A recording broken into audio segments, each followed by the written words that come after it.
Well, you guys, Long Haul Larry, and I am back. Trying to get current with videos and catching up with stuff. It's pretty much end of winter. Well, it's like middle of March, and it is pretty warm. It's actually 53 degrees here in the UP. Snow is melting like crazy. It's actually, I don't think you guys can see it, but out the window there's a snowmobile in the back. You couldn't actually see it under the snow. And now you can actually see the whole seat. It's probably dropped almost a foot today. We've been doing some spring riding and stuff, and yesterday I was out riding. It was 48 degrees. Went out for a little bit of ride. We made it pretty cool. We went out backcountry and we made it all the way to the base of the Brockway Mountain, which if you've ever been up in the UP snowmobiling and you've gone to Copper Harbor and taken the trails up there, you go across the Brockway Mountain Trail. And there's like 3 big peaks that you go up across and everything, and then there's a big observatory up there. We were actually underneath that and down in the base and stuff. And I've been up there many times and always looked out over there and thought, boy, you know, being off trail guy, it's like, man, look at all that wilderness out there. I wonder if we could ever get to it. Yesterday, me and a group of guys, we went out and we actually got there. And I'll show you guys a picture from the woods on the other side. But we were down in there and we decided to turn around and come back, and we were coming on the way back and I was out with my old Skidoo. This is a 2008 Skidoo Summit. It has an easy ride suspension underneath the rear. I picked this up years ago, and it's just kind of my UP sled. It's a carbureted engine and everything. Can't take this all wet. We can, but you gotta change it. You know, it's just a pain in the butt. But so I just have it up here and I just go through the trees, and you know, it's an inexpensive snowmobile and stuff. And I was out there and I was snowmobiling around and stuff, and we got there and then we started turning around and coming back up, and we came out of it a little bit, and all of a sudden I gave it some gas, and it sounded like the chain was going in the chain case. It sounded something was just jumping, it was ratcheting real bad. I stopped, I gave it a little bit of gas, it made a bunch of ratcheting noise, and I stopped. The guys that I was with, they kept going. I messaged them, told them I broke down. They all came back. One of the guys had a couple tools with him. I didn't have any tools with me. And this here is the chain tensioner right here, and you just thread this in and it pushes up against the chain and tightens it. And I tightened it a whole bunch, finally got resistance to it, and I was able to limp this thing out. And if I go like 9 miles an hour, you could hear things crunching in there. But if I went like 7, it just kind of slowly made it.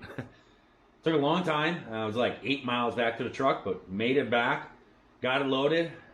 Brought it in here and tore it apart. I figured chain and the gears are going to be all bad, but they were good. Turned out to be this top bearing up here on this cross shaft that comes from the secondary. The bearing, it was completely gone. And down in the bottom of the crankcase, I found little ball bearings. And that's what led me to it, and it turned out to be that bearing up there. So that's what I'm working on. You can see the 2 gears. Here's the bottom gear and the top gear, and they're in fine condition. There's no bad spots on them or nothing. The chain is all good, but that top bearing was a bad part, so I pulled those off. And I was hoping to just pull that bearing out and maybe press it in, but I can't get it in there. It's munched in there pretty good. I'm going to have to pull the whole side case off, which really sucks. Because in these models, they use the special tool. It's like a power rivet gun or something. You can see it right in here. And what it is it's a rivet on the back side, and it's this doohickey. It's kind of like a power nut rivet thing. But they use a special gun, it's motorized. It's powered, and they put it on there, and it goes... And it sucks it in, and it tightens up against there. And it basically bonds the 2 pieces of metal. There's no way to get these apart decent. What I'm going to end up having to do is drill these out. I'm going to drill them out with a 1/4 inch, go down in there, and then it's until I get down to the surface here, and then go bigger and bigger until I take off these outside parts. Then I'll be able to get this out, punch the rivet out from the inside. And there's 1, 2, 3 here, and there's 2 over there, and then there's a couple bolts up on the top that I got to take out. I'm also going to need to get the foot kick out of the way too, because I got the drill, so I'm going to have to pull this off. And in doing so, I thought, well, if I'm going to go this far, I'll probably check these bearings, the lower bearings. There's one on each side. I'll probably check those out, make sure those are in good condition when I get it apart. But I was actually at a snowmobile dealership up here at Dollar Bay, and they actually had the whole bearing kit. It was only 30 bucks, and it gives you the top bearing on this side and the bearing on the other side that goes by the secondary. I figure if this side went out, the other side is probably not far behind it. So I thought it was a smart decision. Let's get both, and then we'll check out the other ones. And I looked, and they do have the lower ones in stock too. So I'm going to get this apart. I'm going to check those bearings, and if they're at all any kind of not smooth or something, then I'll replace those two while I get it apart. So I'm going to end up having to drill all those out. I'm going to remove the whole track and everything, get it out of the way. It's going to be easier to work on it, and get this back running, just in case we get a late, snowstorm. Who knows? Maybe in a week or two, we'll make it 2 feet of snow up here. I've done videos where I've messed around with trying to get the intake to stop sucking snow in. I have finally done that. I've gotten it all taken care of. I got this all sealed up in the front. I got these on here. They're filled with an air filter material, and then there's actually frog skin material on the back side of these on the inside, and that has done it. That has fixed this completely. But then I was out riding a couple of weeks ago, and look at this, another chain case problem. This is a top gear on this thing, and you can see there's no teeth left on it. It was the same thing. I was out riding with a group of guys, and I heard some crunching noise. I stopped, and you can see down here the chain case. This here gear goes up on the top of here. Got the bottom gear, and there's a chain that goes there and a tensioner. And it ratcheting real bad, and I stopped and pulled out some tools, and we tightened it up. The main chain was loose, and I tightened that one up. Still ratchet a little bit, so we pulled the side cover off, and this chain had a lot of slack, and this thing had no teeth on it. And one guy put a screwdriver in there, and he pried on the tensioner as hard as he could, and we tightened it up that way, and we got the chain on here super, super tight. And I was able to limp it out to the road, and then I was able to load it and get back. The cool thing about this thing is I have gone online, and I have not been able to find this top gear with a round hole like that. Every one that I've seen from Timber Sled, the top jack shaft there actually has a 6-tooth splined jack shaft. It's not smooth like this with a keyway. It has 6 teeth in it. And one of the guys that I was riding with that day, his wife actually works at Polaris, and Polaris bought out Timber Sled. And so I gave he said send me the model and make and everything of the kit, and if he got it, the VIN number and everything, and that's where I stamped it on the side, and I sent that out to him.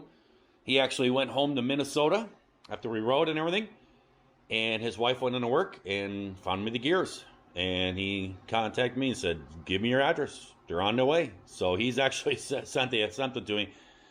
I asked him if there's a cost or what. I said, I'll gladly pay for them and everything else. And he, nope, you're not paying nothing. He goes, you took us out and treated us some good snowmobiling and everything else. And he goes, they're on the way. So it was awful nice of him. So I'm waiting for those to come in, and then I can fix the bike back up. But I finally got this thing running good. I actually got some new plastic for it. Going through trees and stuff, the plastic gets beat up. This piece got all banged up, so I actually replaced this one new, and I bought a box I found a kit that is all the plastic on the bike, and it was $100. But another thing is, I actually got a front fender again. Every time, I did a lot of snow biking through trees and everything else and brush. A lot of things hit this thing, and this front fender has just been breaking chunks off here, breaking chunks here, breaking a chunk off here. It's been getting smaller and smaller. It was actually way back here, and it had a big chunk missing out of here. But I put the new one on, and so now this bike's got new plastics on it. I think I'm gonna pull the decals off of it and just make a stock, and then I don't know. I'm looking at a new snow bike. I want to get a new snow bike and set up a new kit. I also want to keep this one too as a backup, and maybe I'll get a new wrap for it or something like that and fix it up, later. But right now it's piecing together. But right now we're going to be tearing apart this snowmobile. I'd like to get this thing working, and so I'm going to start removing the track. I got my hoist here where I can lift it, and I'm gonna pull the track out, pull the jack shaft, I think it's the driver shaft they call it. It's on the bottom, goes in the track. Pull that out and get everything out of the way, and I can start drilling all these holes and get that whole cover off of there. But it's gonna be a pain in the butt. I got to drill them out. All right, guys, we got the inner case off, and we got a bigger problem. To get this inner case off, it wasn't crazy. It's a pain in the butt. This really is. But what there is there's 3 right here, and then there's 2 right here, and they're kind of like a riv nut. It's almost like a carriage bolt. It's round on there and stuff, and it has like a little shoulder, but it doesn't have a square thing like a carriage bolt. And it almost has like threads. And on the part out here is almost like this rivet thing, and it uses this gun, and you push on the thing in the back, and then you put the gun on it, and it goes brrr, and it smushes this thing on there and grabs those threads and just sucks it in real tight. Well, I'm going to end up using bolts. The reason why they do this is they want to fit real tight, because this is what holds the main bearing for the drive shaft that goes across there. So that has to be really tight. The problem was there was these 5 out here, and then there was another one in here. And that one there, I actually just took a screwdriver and I put it in there and used a hammer and I just pounded it. And I actually got that one loose. And then I thought, okay. And then there was another one that was on the oil tank here. And there was another one that went on the frame here. And it still wouldn't come loose. And I started looking around, and it turned out to be one way back here. And that case sticks way out here. I got it. I took a big screwdriver and I put it in there and just took a sledgehammer. And I just kept hitting it. And I actually was hitting the side of this with the screwdriver. And I kind of split it. And then was able to get this part of it off. And then the little bolt came off. But here's the main problem. I don't know if you're going to be able to see this. How good you're going to see this. With the light, it really boogers it up. But you can see right there in this, where the top bearing is, the case is actually broken. So I can't even put a new bearing in there. This case is junk. Not the craziest thing in the world. I actually was like, oh my goodness, where am I going to find something like this? There is a place close by here that does like used snowmobiles, parts and stuff, like a salvage yard thing. And a guy that I know up here says, I bet you they might have some. So I'm going to give them a call in the morning. But I've already jumped on eBay, and I have found the inner and outer case, and the bearing surfaces are all good. The only problem is on the case, the part here, the part that bolts to this little tab right here is actually broken off. But, you know, I might be able to weld that or something. I do have to weld it here with the spool gun with aluminum. So I might be able to weld, maybe cut that tab off and weld it onto the case. I don't know. And it was only 89 bucks. So not crazy bad. But then this is the driver. This would be called, this would be called the drive shaft of this snowmobile. This goes through the holes. It goes in the middle of that track. And you can see the holes inside the track there. These are the drivers. And I think they call this a double driver, I believe it's called, a dual. It has the little knobby things on here that goes in the holes. But then it also has these out. And inside the track there's little tabs, and that's what grabs on there. And these are your drivers. And they get pressed on. They're a little chewed up. Not crazy. But the bearing here, the bearing that was on this side in the case, on the side over here, was okay. I mean, it's got oil to it, so it's good. But this bearing on the other side is not. This one, it doesn't have any oil to it. And you can hear it's actually a lot smoother than when I started. Now that I'm spinning it, because I put a bunch of PB Blaster in there to try to get this off. I'm going to have to take this into a shop with a press and have them press that off. And I might just get new drivers since I got this all apart. So yeah. Well, have you ever had that feeling that maybe you went too far? I kind of think I have. This is an older snowmobile that I've had for a long time. I think around 4 years, something like that. And I bought it back then for $3,000.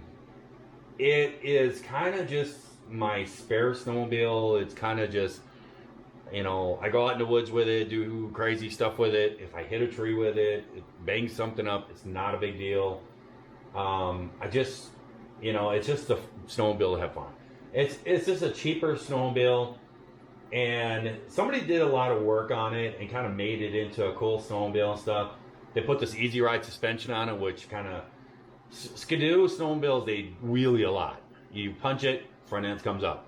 So they put this easy glide thing on there. What it does, it transitions back and it trenches up and gets up on top of the snow better. They put that in there, and they did a bunch of other things. And I'll be honest with you, I started tearing into this thing. I'm starting to get all these ideas because I didn't think I was going to get the parts, to be honest with you. I thought it would be like a week or so to get the parts. But a guy, he told me to go down to Dollar Bay Motorsports right down in Hancock. It's not in Hancock, it's just outside, and he thought maybe they'd have it. I went down there, they had everything. They had all the bearings, they had the chain case, everything. I had to get the back part of the chain case, which is right here, and they had everything.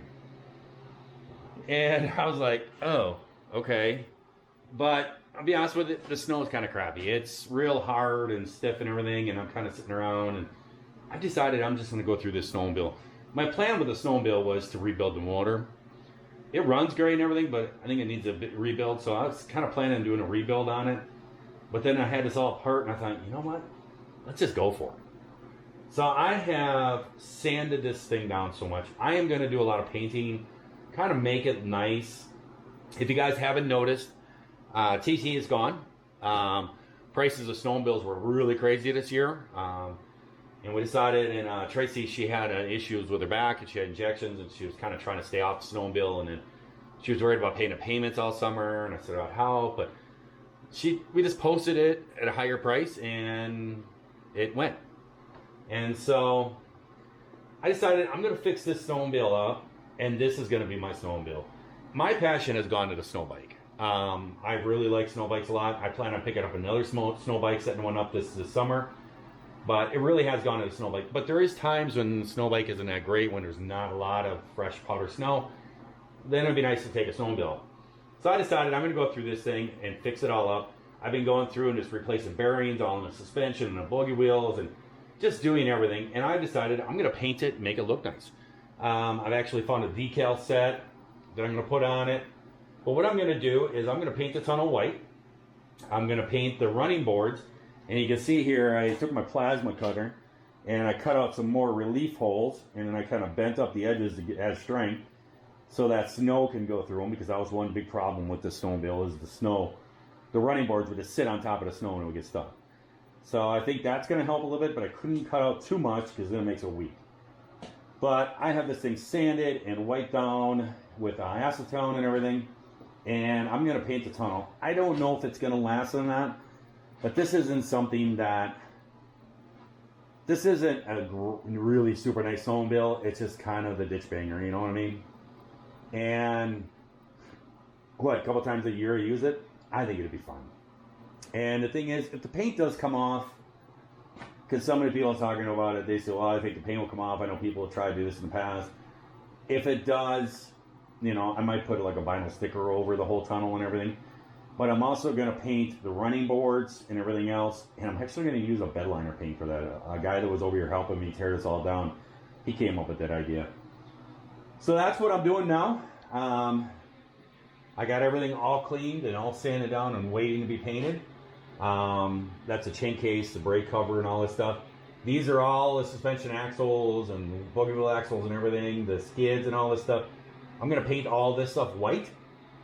And then over there is the main part of the suspension unit. I'm going to paint that black and my bumper. And I'm just going to make it look nice. But yeah, once in a while I go, I'm working on this and sanding. I've been sanding on this for 3 days now. And every once in a while I go, maybe I'm going too far. Yeah, who knows? Well, guys, we are all painted up. This came out pretty cool. I actually like this. And it gives a little texture. But bed liners, you know, really sticks on stuff. So I think it's going to stick. I don't know. Well, time will tell. But I really think it's going to look nice. I have everything painted up. The paint has dried. The only thing that's been a day is the handlebars. I painted the handlebars. They were all rusty and stuff. So I sanded them down, pulled everything off of them. Sanded them up a little bit and just put a coat of paint on them. and that was the last thing I painted. But I'm gonna start assembling stuff. And I got a guy up here that I go snowmobiling with, and he's gonna come on over. And we're gonna sit here, but you can see these are all nuts and bolts and pieces and everything that are all painted. I have lots of white things. Everything is all painted, everything is dry. Here's the rear skid all hanging, the rear bumper. That's the foothold on one side. All the white parts over here. All this stuff needs to be all put back together, I mean. So yeah, so that's what the day is gonna be. Me and this guy, we're gonna sit here and work on the garage here and see if we can get this thing mostly put back together. So then Monday I can, hopefully my other bearings come in and I can get this jack shaft bearing, the new one put on there. And then it'll just be a couple hours piecing it together and it'll be ready to rock. I think it's gonna look pretty nice though. But so we're doing that today, and then as we're doing that, I'm also watching the hill climbs out in Jackson, Wyoming. And I got this on, and everyone's on just checking in. There's actually a couple people from around here that I have snowmobiled with, and they were out there. They're actually 2 women. And the one, her name was Destiny, and she's got to be like 18. We've got the all clear, and maybe we're 19. Running with Josh Tatro. And I got to know her dad, and we went snowmobiling, and then she broke her snowmobile, and me and her dad sat there and fixed it one night, and he was so appreciative of that. But I've got to meet him, and she is just an awesome young lady. And she was out there, she went out there, but she didn't qualify, I guess, yesterday, so she's not in the standings for today. I guess this is a Lynx. And so she didn't make it today, but they're out there having fun. And then another girl that I snowmobile with, and she's really good. She blows away most guys up here. Her name is Stephanie, and she goes higher up those hills around here than anyone else. She's pretty good, but she went out there. I guess she didn't qualify either. But they had some fun. So I just got it on. It's a live broadcast of the racing out there. And it's pretty interesting watching these guys. I sent the link to my brother, and I said, hey, you better start training for next year. This is all you. And he's like, nope, your back will be better by then. You can do it. That's what he said. Let's see if we can see these guys see this going up.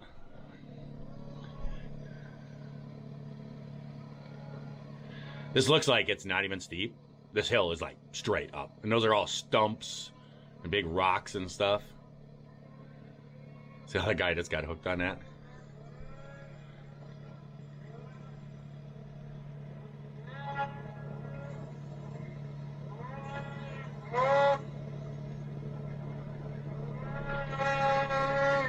This is a Lynx snowmobile. It's kind of a new snowmobile on the market. Not really new. Oh no, he lost it there. Oh, he got it back. Tatro looking pretty darn good up there. Oh, he missed. He missed the gate. Looking it around, bodies flying everywhere. He missed the gate. He went on the outside of that red gate. He's supposed to go on the I inside. don't know. I can't tell. Yeah, I think he went to the outside of 24 there. So he's done. So he's coming back down. But Lynx is basically it's like a Skidoo. It's made by BRP. Same snowmobile I have out in the garage, made by Skidoo, BRP. And they're made in Finland. I'm looking gonna be a high mark.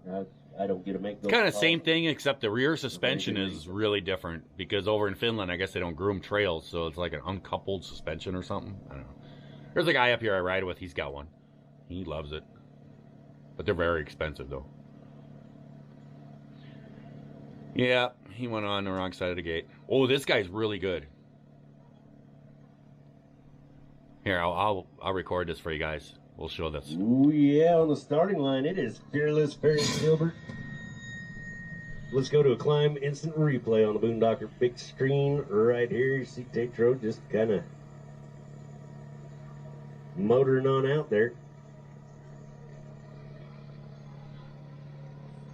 Fearless Barry Gilbert, race number 115 out of Cascade, Idaho, riding Skidoo. He is brought to you by Granite Excavating, North Shore Lodge, Kessler Construction, Sagebrush Soul, bless your heart. Lakefront Bar and Grill, Gilbert, Mountain Trucking Warm Lake Lodge. His amazing wife, Alita, daughters Cassie and Susanna, and the grandkids Bronson, Vienna, Henry, Isla, and Hal. All right, this guy here, Here we go. he Fearless was. Farron Gilbert. I always say he's one of my faves. He's my hero. But I think he's he already almost ran in a everybody's different here. class. No and fear, tackling Jackson at the tender age of 62 years old, second oldest racer in Rimshaw by just a few months. He was one of the first ones Off and running, building that made it up to down the low. top and over.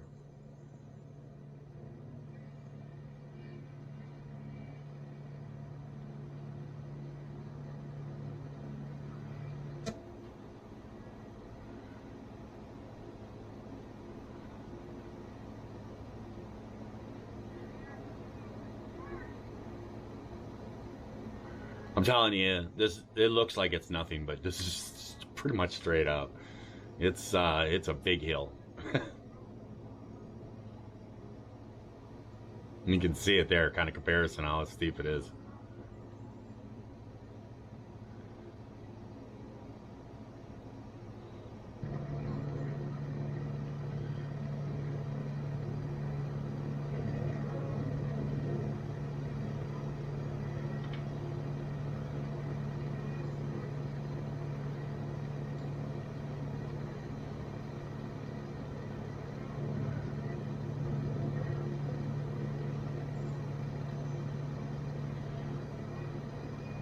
Uh-oh. Oh, he's getting crazy.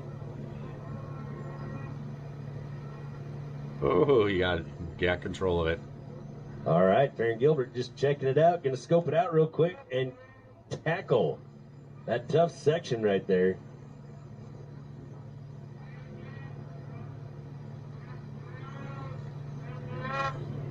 And up here, it's pretty crazy right up in here. All right, Farron, you got this, buddy. 62 years old, he folks. lost her. Getting in there, he'll help moving in. Oh, he was but almost at the top. I think it was only the question 27 is, or does he want them to move in yet? Waiting for the nod. 27. Yep, they're going to move in and help him. But 27. ladies and gentlemen, what about Farron Gilbert? I think You he's like, gotta I think love there's like that. 27 or 28 gates. Yeah, almost made her. From there it goes pretty much straight. Oh. Climb instant replay for you right here on the Boondocker big screen. I just like saying that. I don't know if you could tell. But Oh, Farron he just Gilbert, hooked there. just things kind of shaking loose a little bit there, but had a good head of steam handling the lower section of the course. Cool. All right, well, I'm going to get to work. It kind of wound up. Well, guys, the sled is almost back together. It's almost all done. I think it came out really nice. I think it's really good. Actually, the suspension underneath is like the best. I mean, that is a nice looking suspension. But I got everything all set up, fired it up. Everything is running good. Only thing I'm waiting for is, it was supposed to come in yesterday, but it'll probably come in today, is these right here. And they call them like traction plates. It's just basically like rubber. And they actually go right here. And it's for your boots to kind of have something to grip against the tunnel. But I'm going riding today. I got a guy coming up from Wisconsin that I've ridden with before, and the usual guy that I ride with a lot up here. And I don't want to take the sled out because I don't want to get the tunnel all dirty and scuffed up and everything, because the new rubber piece, it has to be like attached on with like, I think like contact cement, but I might use this like 3M double-side tape. And then it also gets pop riveted on. I don't want to go and run it and scratch it all up, get it all dirty, and then tonight I'll have to bring it back in, heat the garage back up, the metal so it sticks and everything. So I'm actually going to do the snow bike. I got the snow bike all back together. And so I'm actually going to do the snow bike. It is April 1st, I think, or 2nd, I'm not sure. And it's not going to be great conditions.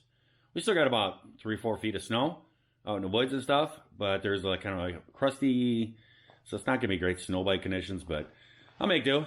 But with back to the snowmobile, the only other thing is I got a wrap coming for it. I ordered a wrap, and it's a skeleton that's like black and white, and it's like a skeleton with a face, and then it has like fingers coming down. And so that's coming from Canada. I think it actually be delivered today or a couple days, something like that. Put that on. This thing has these older snowmobiles, this is an '08 Summit, and these older ones, they have a lot of holes in them. They have a lot of holes in here for the heat and everything. Here. And what I've done is I've put that, I think it's called frog skin stuff. It's a material that you put on intakes and everything, and it keeps snow and water from coming in, but it lets it breathe. And I have covered all these holes. Everything has been covered with it. The interior in there. And there's like holes up underneath there. I put in like plastic plugs in them and stuff. And so that should help out a lot. Keep a lot of snow out of the engine compartment and everything, and let it get packed in there. I do have a whole new front end coming for this thing. Right now it's got a 40-inch stance for ski with, which in off-trail is not good. To get this thing up on edge, it takes a lot. And actually, when I look at this thing, it looks really good now, and with the wrap and that and everything, it's going to be a pretty nice snowmobile, and it runs great. I got everything working, but it kind of reminds me of this.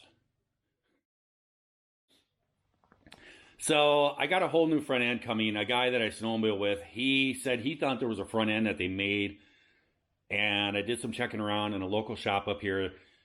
They looked it up and they found it, and it's going to be lower A-arms, upper A-arms, the new spindles. The spindles are what goes down to the ski and goes up in the A-arms attached to, and new shocks and steering linkage. And it's going to take it from a 40 to a 36-inch ski width, which is going to make it a lot easier to carve with and to make it, carve with. You can just kind of lean and then it'll kind of lean over and carve. So it's come out pretty nice. I mean, it's still my ditch banger. You can see all the pop rivets. There's like aluminum sheeting behind here to hold this together, and pop rivets. And there's like, stuff over there. It's just, I'm really into the snow bikes now. And the thing is that I love the snow bike, but once in a while, like today really is a snowmobile day. But there are certain times when a snowmobile will be good. And I don't feel like going out and saying, the prices of snowmobiles are getting crazy. I mean, you're talking $20,000. There's guys I know that have snow check snowmobiles for next year. And one guy was $22,000. And my brother, he did one that was over $20,000. That's a lot for a snowmobile that you're riding, 3 months of the year. So I had this one, and it just needed some attention. And I decided, you know what? I'm going to fix it up. And this is a good one for up here. It is carbureted.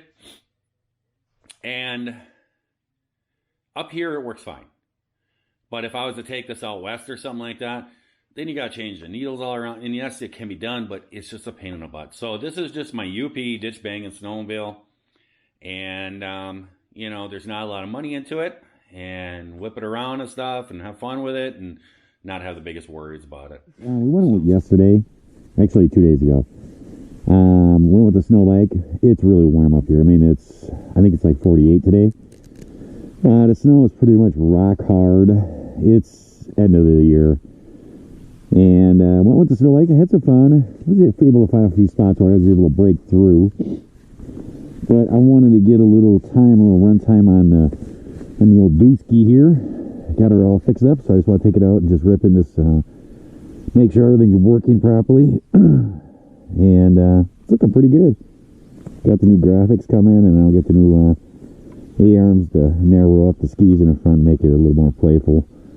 But we're going to take it out for a quick rip, and then I'm actually going to load it up, and I'm also going to load up the 2-up, and I think I'm going to be heading back to Wisconsin and storing for the winter. We still got it's over 2 feet of snow here, but it's just like concrete. It's really no fun. So, and you always run into problems with cooling and everything else because things don't get all lubricated with no snow and stuff kicking up.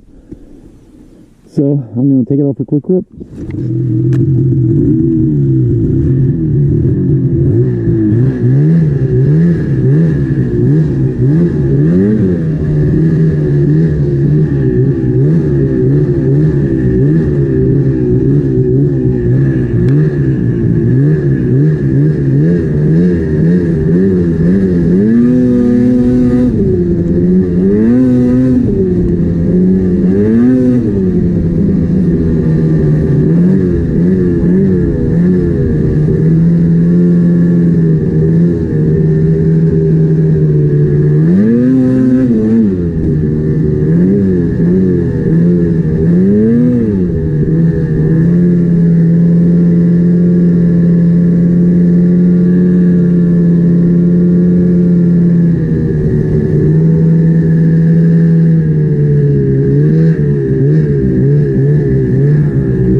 we go. I mean, ripped it out. Everything is sounding really good. Machine is running great. It's gonna be nice. I mean, it'd be a nice sled for me to keep for a long time. Back up. I'm gonna look around for more bike kits and everything else. I think I'm gonna set up another bike, and different bike and with electric start and stuff. But yeah, I got it sitting up there, and I'll back it up there, and I'm gonna throw it in the back of the truck. And I'm also gonna be loading up the 2 up too, and taking all this down to Wisconsin, down to the farm to store them for the summer. And I tell you, my shed built up here, I gotta store them down there. So I'm gonna let you guys go. I hope that everybody out there is having themselves a great day, a great night as they watch this here video. And if you're not, well, certainly try that all again tomorrow. I'll catch you later.